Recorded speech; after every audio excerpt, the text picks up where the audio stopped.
There's been a lot of changes when it comes to the leadership at the Department of Communications. We know that your predecessor, Roy Padiachi, of course, took over from Sipiwe Nyanda in 2010. During that time, you were the Deputy Communications Minister. Yes. So you've got a history with the department. Is this the final change that we'll see at the top? Look, yes, I'm not new in the department because I was there, as you say, as a Deputy Minister. However, you know, it's not for me to say whether this is the last. And I think that if we do well in the department, we will then stabilize the department. And I think that the leadership of the country, from the President himself and everybody else, would like to see stability in that department. With regards to the most recent cabinet reshuffle, take us back to some of the changes that need to occur at the Department of Communications, obviously under the auspices of Roy Padiachi. This time last year, I was also interviewing him. Oh. And he was also talking about all the aspirations and the ambitions that he had for the Department of Communications. Look, when I came in, I said I was not going to talk about my vision and ambition and all that. I said I was going to go into the department, look at what is there and what is not there, and what are the challenges and what progress has been made since I left the department in 2010, October. And when I came back, I then realized that we needed to quickly look at the policies. One of the policies, the DTT policies, it was finalized in 2008, but we had to review it to make sure that as we move on from the analog to digital television, we have a proper policy. And that's so that we make sure that we throw it out there to the public for the public to comment. And two, we had to finalize the set-top box manufacturing strategy. And thirdly, we had to look at you know, the support, the scheme of support, because in the country you will have people who will need to be supported on set-top boxes. People will not necessarily be able to buy their own set-top boxes. And additional to what I found in the department is that we don't have capacity at the highest level of the department.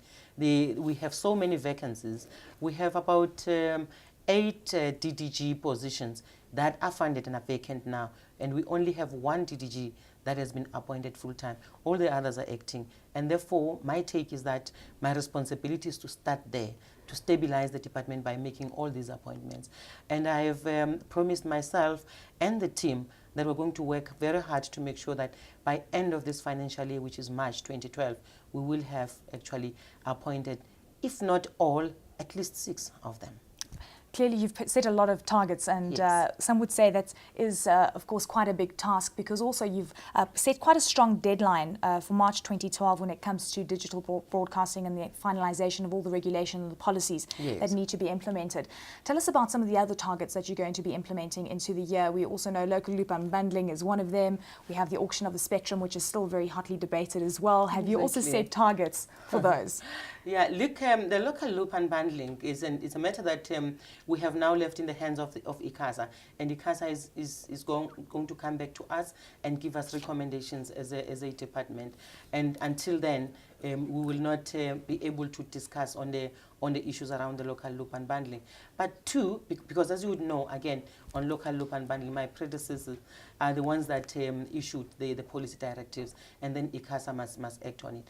And then once ICASA have done its own studies and they are satisfied that they have done their studies, they'll come back to me and come and report to the department. Minister, are you disappointed that ICASA still hasn't come back to the Ministry of Communication with policy changes that need to occur, or at least a few scenarios that could be playing out when it comes to LLU?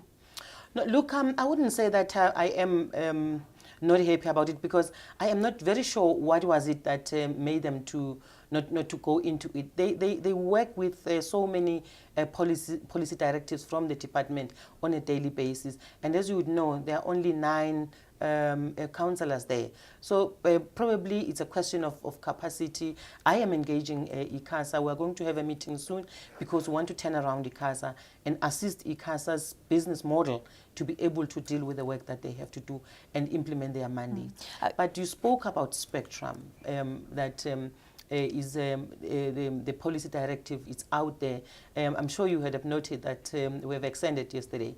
We've gazetted an extension to the end of February, given the fact that a lot of operators and people in the industry have commented.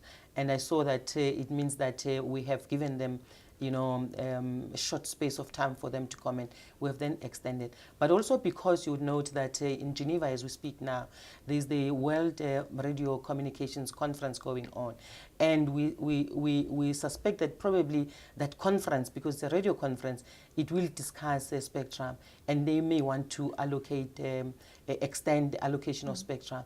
And we don't want to take a decision here that is going to be in collusion with the decision that ITU will come out with in Geneva. So we want to make sure that by the time the conference ends, mid-February, we already also know what would be the outcome of that conference in relation to spectrum, but also ourselves would have enough time for people to comment.